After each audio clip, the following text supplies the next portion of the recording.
this video, I want to show you how I convert simple fashion illustrations that look like this and how I use generative AI to convert them into conceptual fashion designs that look more like this.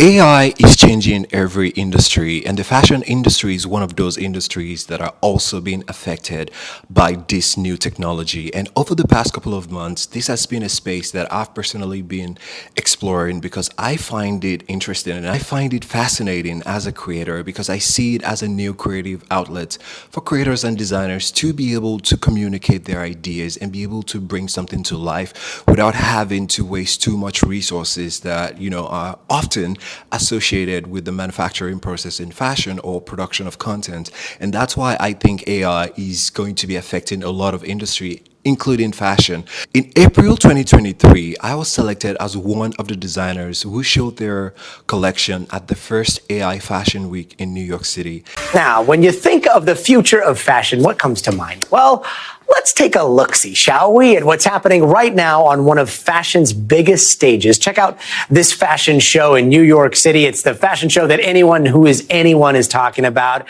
And ever since I showcased my collection, I've had the opportunity to have different conversations at different universities. I've been on different panels. I've spoken at different events. And there's something that always comes across in common with some of these questions that I get from some of these events. And that is designers and creators are looking for creative ways to be able to use this tool to advance and accelerate their creative process. Let's be honest, traditional creative process for a typical fashion designer today in the fashion industry requires a lot of loops. You have to go through so many stages, but AI cuts a lot of the steps that you have to take in order to bring some sort of idea to life or in order to develop some sort of product concept or idea. And I think this tool is going to help a lot of designers to be able to create some kind of content or ideas or concepts or designs for their brand in such a way that is sustainable and is also effective, time effective. It doesn't take time to generate some of this images. And I know there are a lot of fears around AI, but like I mentioned, this is a space I've been exploring over the past couple of months. And in the process of doing this, I've come to realize that yes, with every new technology, there's always going to be some sort of fear around it. But at the same time, there's usually a big benefits that personally, I think creators, designers can take advantage of because the creative process of coming up with new designs and having to sketch thousands of designs to be able to make few selections, that is something that is going to be a thing of the past because with this kind of new technology, with one illustration that I created, I was able to use that illustration to develop multiple designs in such a way that, whether you're creating a collection for your boutique or your brand, you can then narrow down the selections with your design team and be able to see what is feasible because not all of these designs are always wearable. AI makes mistakes as well. So being able to go through that process with your designers and include that as a part of your creative process. And that's what I really want to discuss today. So in this video, I'm going to be sharing some of the 5 key things to keep in mind when you're developing prompts for fashion specifically, because when you're creating prompts for fashion, there are a few things you need to keep in mind to make sure it actually comes to life the way you envision it to look like. So that's what I'm going to discuss in this video. All right, before I get into the 5 basic elements that I personally took to create some of these images, I think it's important for me to be able to help you understand the essence of a prompt in the context of fashion, because when you're creating prompts for different projects, like say architecture and design and fashion, for example, you're creating them in different contexts. So the kind of keywords and the kind of prompt that you will be using to develop these images will be very different. So in fashion, what does it mean? The first thing is understanding the essence of a prompt. What is a prompt? What is the function of a prompt?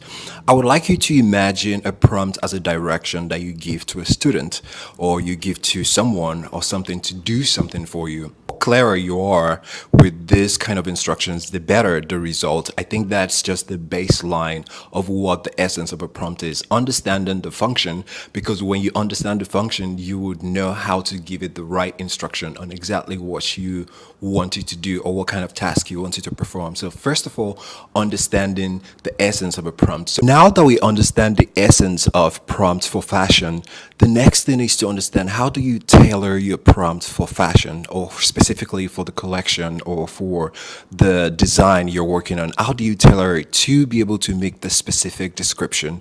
And a very good example, instead of typing in a prompt to AI to generate a dress, a random dress, you will still be able to get a result, but the kind of result you will get if you give that kind of prompt is not going to be the result you desire, especially if you're working on something specific. So you want to really, really tailor your prompt and tell AI, for example, design a summer dress with floral design, long length, knee length dress, or whatever the case. Adding those kind of descriptions really help you get the best results. So you need to be able to tailor your prompt specifically to whatever collection, design, or idea, aesthetic you're trying to work on. So that's the second thing to keep in mind. So the third thing to keep in mind is that you want to be specific when you're working with generative AI.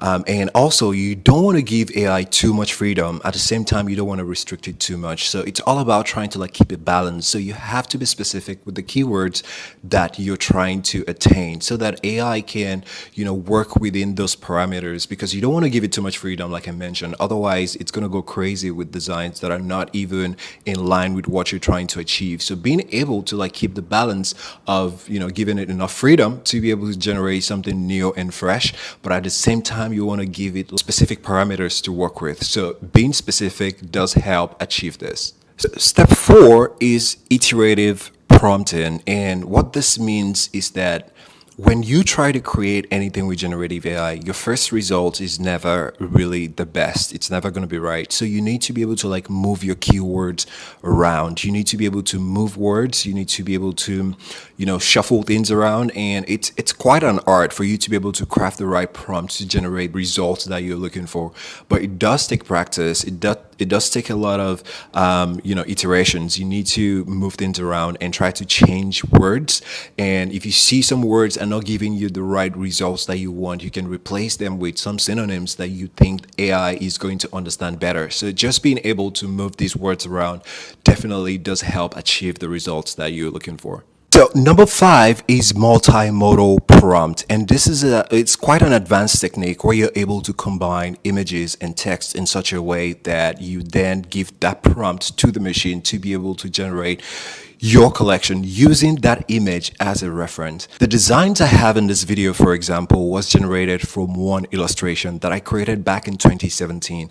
So with specific keywords and adding the details of what I wanted the textile and fabric and colors and flow of the garment to look like, I was able to combine that with the image that I provided to be able to generate new set of images. So really, by combining images and text, you're able to achieve so many more results that you can achieve with just text. Because I did an example myself where I just used basic simple language to be able to generate this, and you will see in the example here that the images don't look exactly like what I wanted them to be, because the reference image that I used was an asset, was an illustration I created a while ago, and I wanted to create something that looks very similar to that. So using that image really helped telling AI the kind of design and pattern and texture and flow that I was going for with this design. So I hope you found this video useful. I really just wanted to share some of these tips that I've personally been using to generate some of my AI content and images, and it's been really interesting experimenting and trying out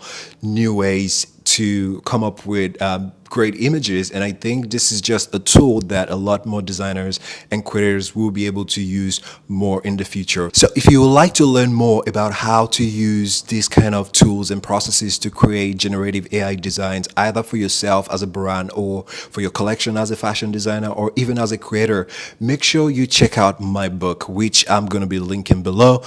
Check it out. I have a more comprehensive guide on how to use this tool and different use cases. It's not just fashion. There are examples about restaurants and how you can really use this tool to be able to generate the kind of contents that you want for your brand. Because let's be honest, as a small business owner, having access to these resources to create extensive content over and over again can be really demanding. And I think AI is just a tool that, you as a brand or you as a creator can use to make your work a lot more faster, effective, and more efficient. So I hope you found this video useful. If you did, make sure you like this video.